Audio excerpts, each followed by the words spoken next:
Hi guys, welcome to another call for the SEOmethod.com and davidjennings.com. Today I think I've lined up one of the best interviews that I've got ahead of you so far. We've got Ed Dale on the line.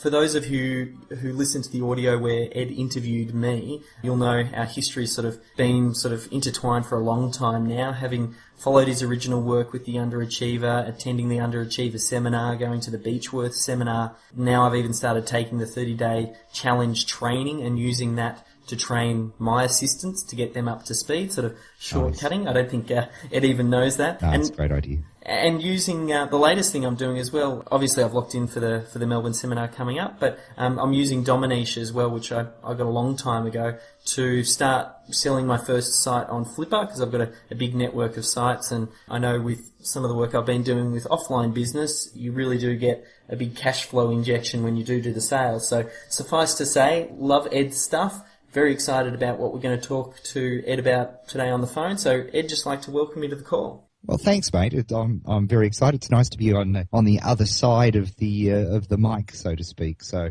I'm just going to sit here and take your grilling and see what we can talk about. So I'm very excited about it. And look, hey, that Flippa.com really has changed, sort of the whole buying and selling websites thing. And I think that, because it's a really good, safe place to conduct the transaction. But I think more than that, and this goes to the heart of everything that you're doing in terms of SEO, is that traffic is not as easy as it was 3 years ago. You really do need to educate yourself. You really do need to make sure you're dealing with the right people and putting really serious effort, which has had the byproduct of making it much safer to sell your websites now. Because in the old days, I used to, really sort of harass people to say, look, don't reveal your actual site.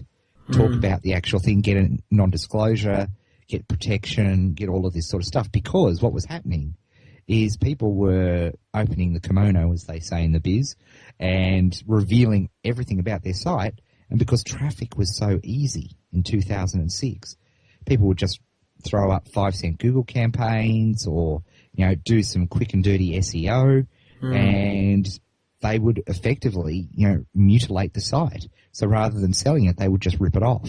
That's just not possible these days, because you either have to spend so much more money to get the quick traffic, or you have to put in real effort on the SEO side. And of course, people who want to rip you off, effort is the last thing on their minds.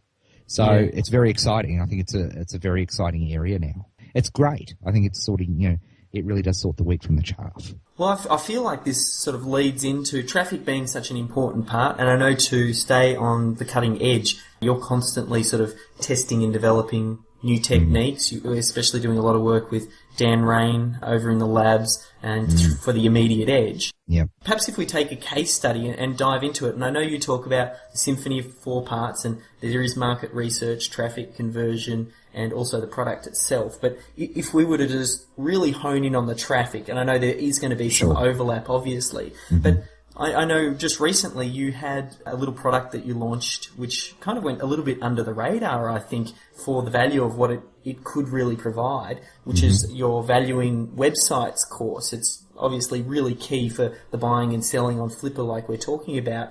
Yep. What are the processes? I know people can follow along in the 30-day challenge and see the processes that you set out, but I feel like that's really about, getting someone an excellent footholding, getting them to make their first dollar, a taste at a lot of different things. But when you're launching a product, what are the processes you go through for driving that traffic? Well, look, the most interesting thing, Dave, is that the first week of the 30-day challenge, which is all about the market research side of things, determining the keywords, which will hopefully bring us traffic, and using Market Samurai, I suppose, in particular, is absolutely no different, whether we're trying to do a $10 product or $1 million a year product.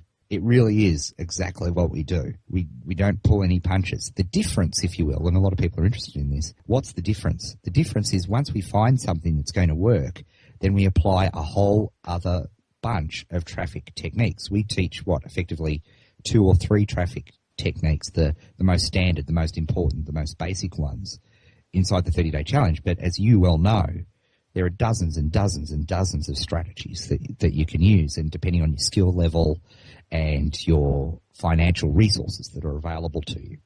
But if we take that valuing your website product, that's product. Let's talk about, you can't talk about traffic without talking about market research and why you create the product in the first place. Agreed.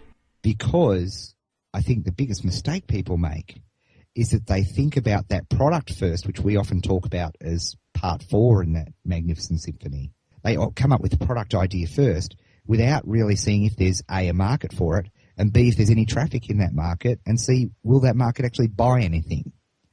So in this particular case, we knew that because of the rise of Flippa and the resurgence of buying and selling websites and the raw data in front of us, that people were buying and, they were selling their websites either way too cheap, or people were buying the sites and getting incredible bargains. And they were obviously not looking at the true value, and a lot of people were missing incredible bargains because they didn't realize the true value of their website. So this product, let's first talk about envisaging it, because this product was designed to be one that was consumed easily, that is a evergreen product. It'll just sit there and stay, and it's we put a lot of time and effort into the creation of it for it to be a permanent product. Now, because it's a permanent product, trust me, I'm coming back to traffic.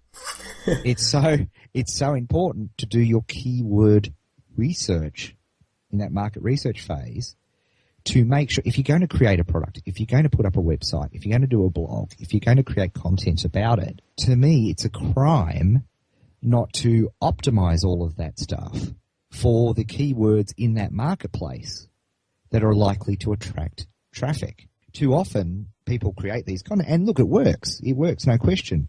But I'm all about leverage. And Rob Somerville, who heads up the labs here in Melbourne, he drums it into me all the time. If you're going to go and put all the effort of creating this content, it's a crime not to do the research prior to it to figure out what are the words that people type when they're thinking about this.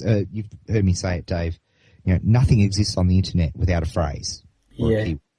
And it's true when you think about it.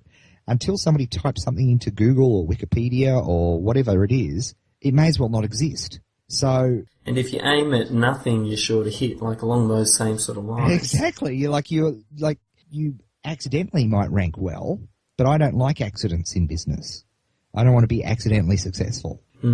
I think you can accidentally screw your business up really easily, but accidentally successful, I'm not a big believer in.